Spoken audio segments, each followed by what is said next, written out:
Intinya tujuannya bagaimana dalam perencanaan itu berpartisipasi semua, melibatkan semua dari tingkat bawah desa sampai tingkat pusat ada sinkron.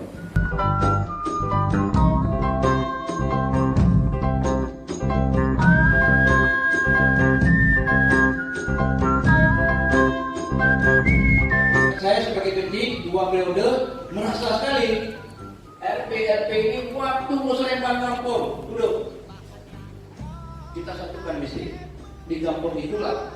Nah ini karena apa? RP ini uang negara juga. Dalam RPJM ini dalam musyawarah kampung dilaksanakan pembangunan itu dengan uang negara juga. Cuma cepatnya ini sekarang. Tapi kalau saya lihat otakku lah yang cepat bekerja.